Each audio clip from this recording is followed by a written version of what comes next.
وذكر فإن الذكرى تنفع المؤمنين۔ مولانا مفتی عبدالقیوم عتیق صاحب بظاہری کا ہر اتوار کو بعد نماز مغرب درس قرآن ہوگا انشاءاللہ۔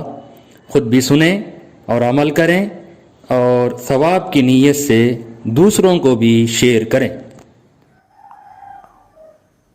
الحمد للہ وکفى وسلام علی عباده الذین اصطفى اما بعد فاعوذ باللہ من الشیطان الرجیم بسم اللہ الرحمن الرحیم انا اعطیناک الکوثر فصل لربک وانحر ان شانئک هو الابتر۔ محترم ناظرین و سامعین، سورہ کوثر یہ مکی سورت ہے۔ اس میں 3 آیتیں ہیں۔ قرآن مجید کی یہ سب سے چھوٹی سورت ہے۔ معانی اور مفہوم کے اعتبار سے اس سورت کے اندر بہت گہرائی اور گہرائی ہے۔ اس سورت کا شان نزول یہ ہے، نبی رحمت صلی اللہ علیہ وسلم کے صاحبزادے حضرت قاسم کا انتقال ہو گیا۔ تو عاص بن وائل اور دوسرے مشرکین یہ کہنے لگے کہ محمد صلی اللہ علیہ وسلم ابتر ہو گئے، یعنی مقطوع النسل ہو گئے۔ عرب میں ابتر ان لوگوں کو کہا جاتا تھا جن کی کوئی نرینہ اولاد نہ ہو۔ مشرکین مکہ یہ کہنے لگے کہ محمد صلی اللہ علیہ وسلم ابتر ہو گئے، آپ کی نسل ختم ہو گئی، اور یہ جس دین کو لے کے آئے ہیں یہ بھی چند روزہ ہے، ختم ہو جانے والا ہے۔ دنیاوی قاعدہ یہ ہے کہ باپ کے بعد بیٹا باپ کی ذمہ داریوں کو سنبھالتا ہے، باپ کے کام کو اور باپ کی تحریک کو آگے بڑھاتا ہے، اور باپ جو کام چھوڑ کے جاتا ہے اور دنیا میں جو کام کیا کرتا تھا وہ کام باپ کے انتقال کے بعد بیٹا کرتا ہے۔ تو اس واسطے یہ مشرکین کہنے لگے کہ آپ کی کوئی نرینہ اولادی نہیں ہے، آپ مقطوع النسل ہو گئے ہیں۔ ظاہر ہے جس دین کو آپ لے کے آئے ہیں یہ دین بھی چند روزہ ہے۔ یہ طعنہ دیا کرتے تھے عاص بن وائل اور دوسرے مشرکین نبی اکرم صلی اللہ علیہ وسلم کو۔ اس سے نبی اکرم صلی اللہ علیہ وسلم کو بڑی تکلیف ہوا کرتی تھی۔ اللہ تعالیٰ نے نبی رحمت صلی اللہ علیہ وسلم پر سورہ کوثر نازل فرما کر آپ کو تسلی دی، اے نبی آپ غمزدہ ہونے کی ضرورت نہیں ہے، پریشان ہونے کی ضرورت نہیں ہے۔ اللہ تعالیٰ نے آپ کو خیر کثیر عطا فرمایا ہے، دنیا کا خیر بھی عطا فرمایا اور آخرت کا خیر بھی عطا فرمایا۔ اس صورت کے اندر اللہ تعالیٰ نے 3 چیزوں کو بیان فرمایا۔ پہلی آیت انا اعطیناک الکوثر، اس میں نبی اکرم صلی اللہ علیہ وسلم کے مقام اور مرتبے کو بیان کیا گیا ہے۔ فصلی لربک وانحر، اس آیت میں آپ کے منصب اور ذمہ داری کو بیان کیا گیا ہے ان شانئک هو الابتر، اس میں کافروں کا کیا انجام ہونے والا ہے اس انجام کو بیان کیا گیا ہے۔ انا اعطیناک الکوثر، بے شک ہم نے آپ کو کوثر عطا فرمائی۔ کوثر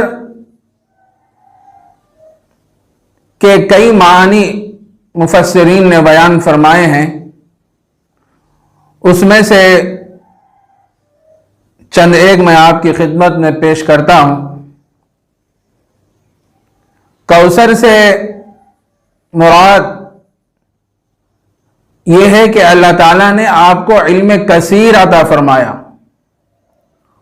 وہ علوم عطا فرمائے جو کسی نبی کو عطا نہیں کیے گئے۔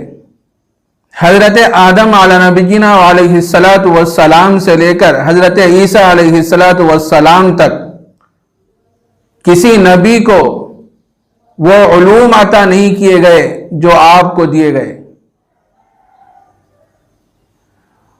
اور ایک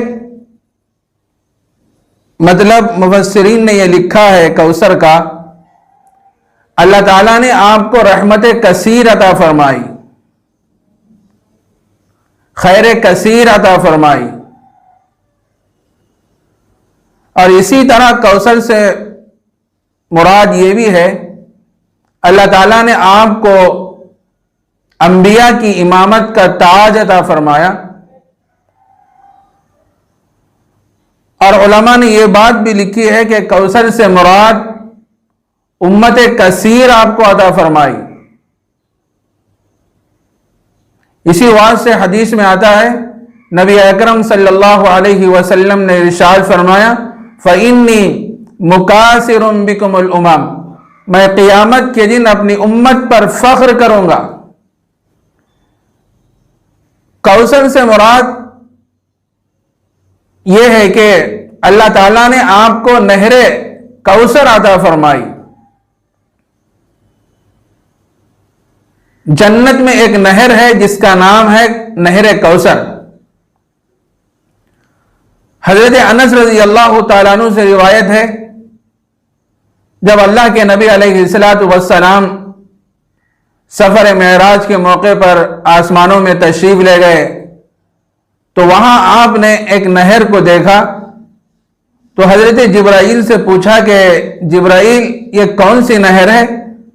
تو حضرت جبرائیل علیہ الصلاۃ والسلام نے فرمایا، اللہ کے نبی اس نہر کا نام نہر کوثر ہے، یہ قیامت کے دن آپ کو عطا کی جائے گی اور آپ کی امت اس سے سیراب ہوگی۔ اور نہر کوثر کا جو پانی ہے وہ دودھ سے زیادہ سفید اور شہد سے زیادہ شیریں ہے۔ امت محمدیہ قیامت کے دن اس نہر سے سیراب ہوگی۔